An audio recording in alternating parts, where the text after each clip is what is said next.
Good evening, dear brothers and sisters in Riway, Philippines. A very warm welcome to be in attendance in today's Leadership Training Seminar. I'm James Cheong, General Manager of Philippines. It is very unfortunate that we still must meet each other virtually, but nevertheless, heartwarming and thankful that we are still able to meet each other regardless of the methods we use. And it has been an event that I have been looking forward to ever since its announcement.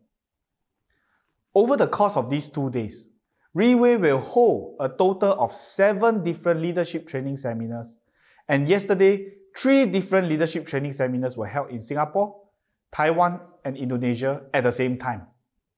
Today, we have 4 different training seminars going on concurrently in Malaysia, Japan, Hong Kong, and of course, the Philippines.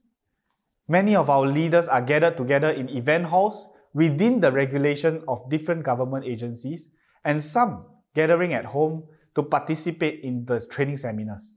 In total, throughout the course of these 2 days, tens of thousands of leaders are participating in this quarter's leadership training seminar. This time, the title of the training seminar in Philippines is To Excel. And to excel means to be superior to or to surpass in accomplishment or achievement. In other words, to be outstanding. And in Chinese, the title of this training seminar is 强手如云. What this means when translated to English is to describe the number of people who are outstanding. The amount of people who excel are like the countless number of clouds in the sky, a big number. And the number of elites in Riway is equivalent to the clouds in the sky. And in Riway, there are not only people who excel. The number of people who excel is huge. Just take a look at the recognition nights Riway organizes. The number of leaders going on stage to be recognized from just Diamond 1 star is quite a lot. Often we have to split into many groups. But among the many successful leaders in Riway, there are a group of leaders who are the elites, our team elites. Just one team elite night, thousands of team elite leaders are in attendance. And within this group, there are the elites of the elites, the strongest amongst the strong, our team elite PEGASUS and team Supreme. The big question is, how did they manage to become the strongest among the strong? How do they stand out amongst the elite? This is the reason why we are here, to learn and grow, to be able to understand and find out the secrets behind their success, to emulate their actions and become as successful, if not more successful than them.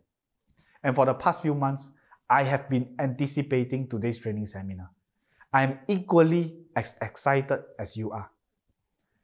Not only am I the MC today, I will also be the closing speaker for today's event. But I am very honored and humbled to be accompanied by 3 extremely successful leaders. All 3 of them are Team Supreme PEGASUS, one of the highest honors in Riway International. When I was planning and going through the arrangements and preparations of the training seminar, through my conversation with these 3 leaders, I felt that I have learned so many things, and they have been preparing their utmost best to share everything that has contributed to their success today with every single one of you. Without further ado, allow me to invite the first speaker for today. This speaker is someone most people are unfamiliar with, mainly because he only joined Riway less than 2 years ago. But within this short period of time, he has set records in Riway Philippines to be one of the fastest growing leaders in the past year, and has most definitely caught the attention of many leaders in Riway. He is also the cover page of our latest issue of Riway magazine. Here to share with us is Team Supreme PEGASUS 3, ROLANDO PANIT.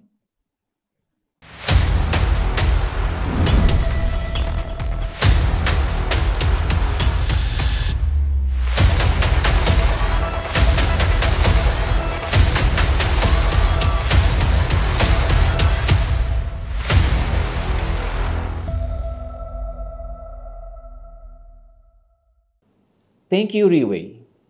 Thank you, James, for this opportunity today. Most of you may not know me. I am Rolando, and I consider myself relatively new to Riway.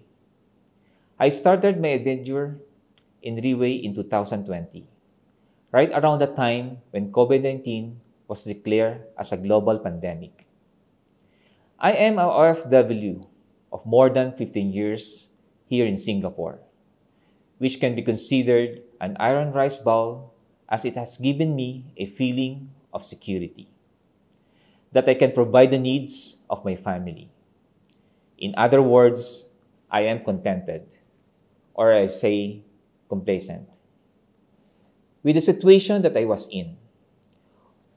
Working for more than a decade as an OFW gave me an illusion of financial security.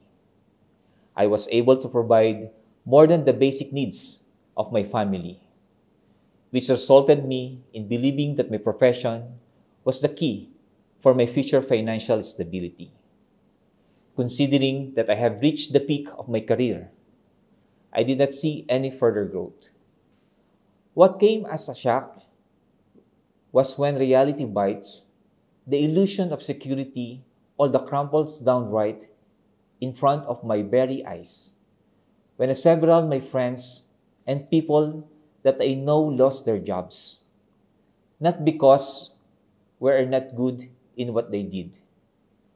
Well, in fact, they were experts in their own fields, but they were retrenched because of the COVID-19.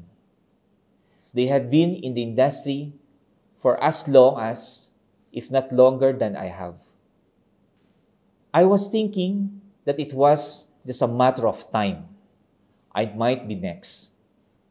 It is possible that at any moment, the career that I have been investing my time, hard work, and dedication it over the course of 20 years might be over. Will I wait for it? Is there any other opportunity for my career elsewhere? Now, I am in a dilemma. I spent years and years to hone my craft, but I was really unsure if I could find another jobs amidst the pandemic that could provide me with at least half of my income. The industry that I was in had been affected greatly by the pandemic. No one company is looking even higher now.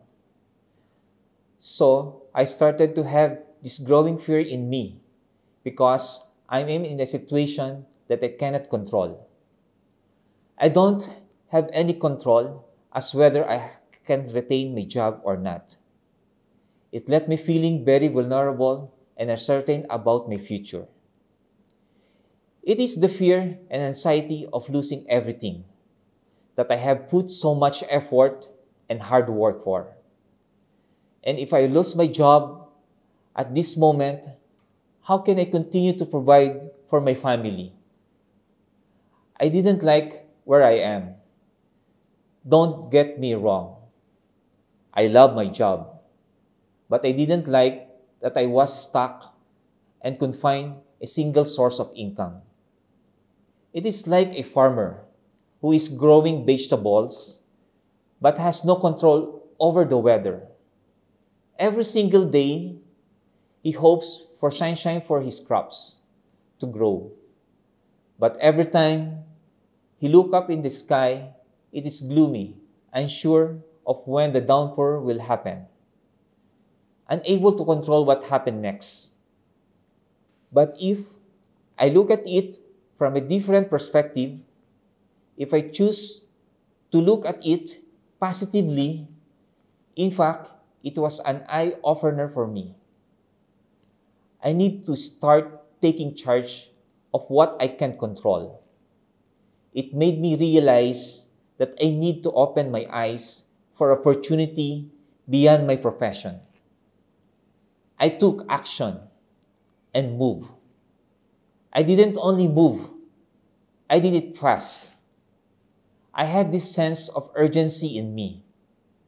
If an opportunity came along with the impending uncertainty of the future, I did not have the luxury of taking it slow.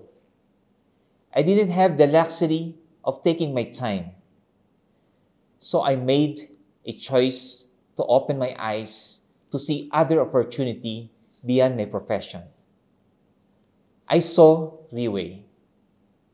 Long story short, how I came to know of Riway is of coincidence.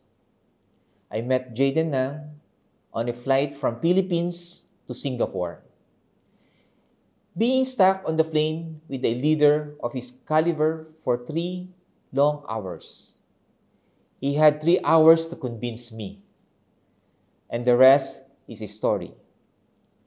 I took action to grab the opportunity and join Riway. When I started doing the business, speed was the key because time of the essence. In just 6 months, I achieved Team Elite PEGASUS. And after 3 months, I achieved Team Supreme PEGASUS 1. And in another 6 months, here I am as a Team Supreme PEGASUS 3. Let me just give you an analogy. This is just hypothetical. Let's just say that you know someone who is wealthy. Based on what you know about this person, he is a generous and decent man. One day, you bump into him in a cafeteria and he just offers you a blank check. Yes, a blank check. He tells you to take it and write any amount you want, and it's yours. Now, my question to you is, number 1, would you take the check? And if your answer is yes, what amount would you write onto the blank check, and why? I will give you a few moments to think before I continue. All right. There is no right or wrong to any of the answer and reasons. Now, in my own opinion, majority of the people will shy away and will not take the check. There are a lot of reasons why people will not take the check that is being given away unsolicited. Again, there is no right or wrong. If someone will politely decline or gladly take the check, the reason why most of the people will decline taking the check is because majority of them may be skeptical. In today's situation, people are very cautious. Why may think that something is not right? Even if the person knows the gentleman, why would he be giving a blank check? They are afraid of unknown, or perhaps you might think, what will be the catch? People are prone to be declined reward because of the unknown risk. The second reason is that it could be a sham. Perhaps it is another scam. People may think that the blank check is a hoax. Perhaps there's no fun, and you may end up being a victim of swindle or prank. We cannot blame people who has trust issue. Perhaps most of us, if not all, we experience one way or another. It could be happened recently or in the distant past that we're being tricked, backstabbed, or scammed. That's why many are stuck in a trauma. They decide to play safe. Another group of people will decline the check is because they might have a good, high-paying jobs. Someone can be a manager, supervisor of a big company, or own a business.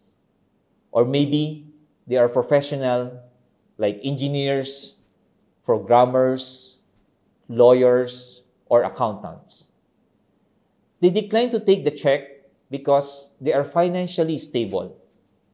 They feel that they do not want to take the money as they are already making a good money. Why I take the money if you already have? Another portion of people decline the check because they might be afraid of others' opinion. One will ask, what if someone I know, maybe my friends, relatives, or colleagues, find out that I took the check? Will it tarnish my reputation? Or perhaps someone will think I am taking the advantage of the gentleman's generosity, even if the check is being given to me unsolicited. These people are afraid to be judged. They are afraid that people might look down on them. They might be concerned about their reputation of being tarnished, or the way people look at them might be changed. Then, there's a handful of people that will take the check. And out of those group of people, majority of them maybe have financial difficulties, trying to make ends meet.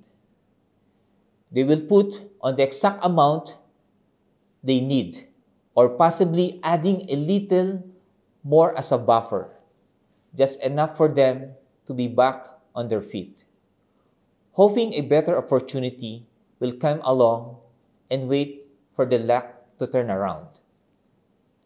Now, there's a minute portion of people will take the check and will put the largest amount that they think is possible to sustain his need and wants in life.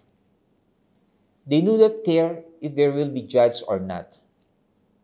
However, no matter what you do, you will be judged. If you do well, people will judge you. If you fail, people will also judge you.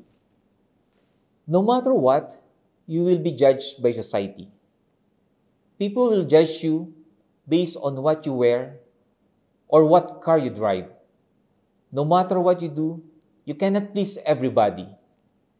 Someone out there will judge you and scrutinize you. This is the fact of life. So with that in mind, that minute portion of folks will take you the check and write whatever amount he wants to sustain his needs and wants. Alright, here is an interesting part. What if I put the name in the story, let's say the rich and generous man is Mr. Lim, and the blank check he's giving you is the opportunity of freeway? I believe the numbers will be different because now the opportunity is obvious. It's easy for us to say, grab the opportunity. But reality, the first step, which I believe is tricky. Well, I guess the first step will always be tricky. Is how can we recognize the opportunity in front of us? Today, we can easily be blinded on the opportunity in front of us. That includes me. If not, because of the pandemic, perhaps I will still be one of the millions that earns from a single source of income, of being an OFW. I'm not saying it is wrong. I have nothing against having a single source of income. However, this is the one of many reasons why we are blinded on the opportunity right in front of us. It can be glaring, and yet it is not visible most of us. Unwittingly, opportunity comes past our way. We miss it, and someone will grab it instead of us. Why? Because we fail to recognize it, or better yet, we choose not to see it. The pandemic made me think about my situation, and I decided to make a choice to open my eyes to the opportunities in front of me. I am exactly where I am because of choices I made, which brought me where I am now. I made every choice and decide to open my eyes for the opportunity for me to grab it. Grabbing the opportunity is the easy part, just like accepting the blank check. But writing the amount is the hardest part. This represents how much commitment and hard work you are willing to give. There are moments in life that you cannot just go with the flow. It might sound cliche, but sometimes choosing the less traveled road will lead you to the things that once you only wish for. And those who can't decide for themselves tend to go to where the crowd is heading, thinking it is the safe direction. That is the nature of human beings. Whenever something happens, we will first think negatively. We will first think of the bad things that will happen. Let's give you an example. Let's say right now you are in the meeting and suddenly the staff of the hotel runs towards you and tells you that someone from home called you to look for you. Please go to the phone immediately. At the moment in time, what would you be thinking? Maybe you will be very flustered. Why are they looking for me so urgently? Did anything happen at home? Because the first thing that most people will think of is negative. But then again, must it be a bad thing that they are calling? Maybe they want to call you to congratulate you for attending this leadership training seminar. Maybe they call you to tell you to concentrate at the seminar and fight harder to achieve success. Or that they will look after your home for you. Did you obsessively think about the way that things could go right? Or did you obsessively think about the ways that things could go to the opposite? We think of ways on how we are going to protect ourselves. That is how we feel. In the moment you think, I'm just planning for the worst case scenario. We tend to think all the possible ways that something could go wrong so that we can mitigate and prepare for it, not understanding that we are dwelling, sinking ourselves, and keeping our focus on all the ways that it could be go wrong. Their imagined future, a future of failures. You will go where your thought leads you, but they are not real. Instead of secluding yourself and using your energy and thinking and imagining all the possible things that could go wrong or something falling apart, think about all the things that you could do if you take action.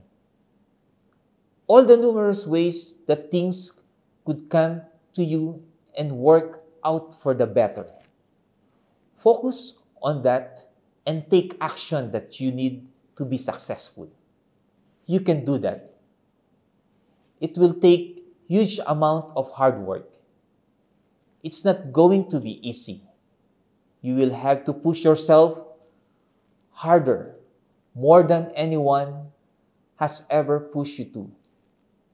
If you don't put the work in today, if you don't do the unending, relentless work of developing yourself into something greater, someone is out there to grab the opportunity out of your hands. It is not okay to make excuses. The world will not slow down so that you can keep up and step out in front. It is not okay to demand for great reward for small work. If you want to do great, you need to become capable of greatness.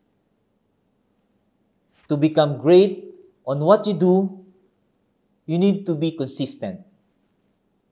Consistent of pushing boundaries, your own boundaries. Success is not one-day event. It is what you must do consistently every day. If some days are tough, you found harder.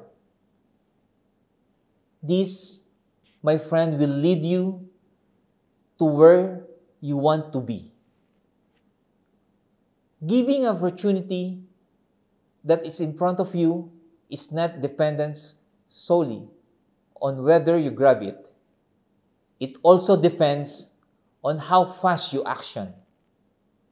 I believe good habits are better than good luck. I remember James once mentioned, be aware of your thoughts because they become your language.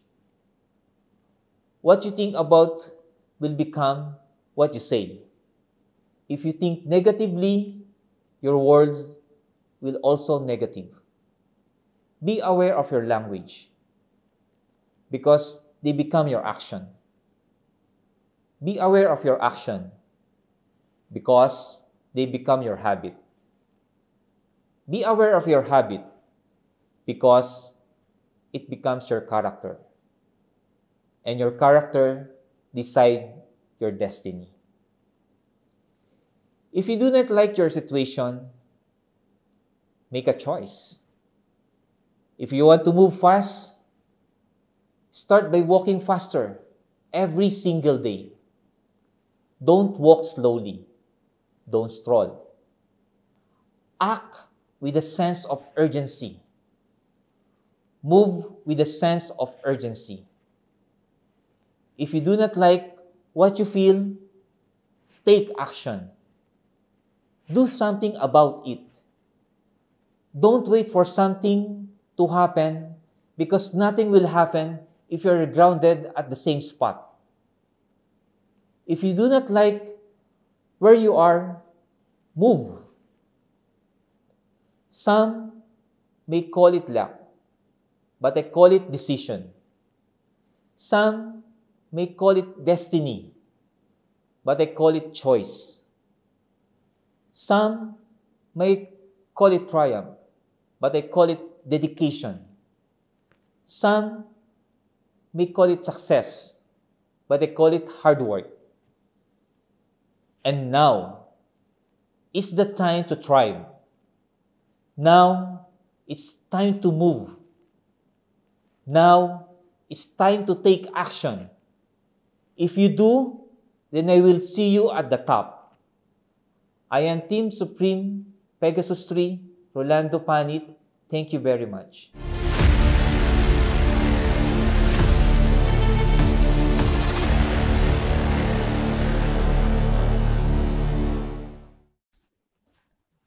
Thank you, Rolando, for your exciting sharing. It is absolutely true. Speed is the key to success. Just like in Olympic sporting events, be it swimming or running, it will never be a competition of who is the slower one. It has always been and always will be an event of speed. The fastest will always triumph. The faster you are, the more successful you are. In the world today, everything is about speed. For example, internet. From 2G to 3G to now 5G. Each one getting faster than the next one. And slowly, the 2G and 3G is replaced, is eliminated. Today, if you want to be successful in Relay, you got to ask yourself, do you have the competitive spirit in you? Do you want to win? If you want to win, you will do what it takes to win. To overtake that person in front of you. Someone who is competitive, someone who wants to win, have no time to waste. They have no time to take it easy, and they have no time to find excuses. Once again, thank you, Rolando.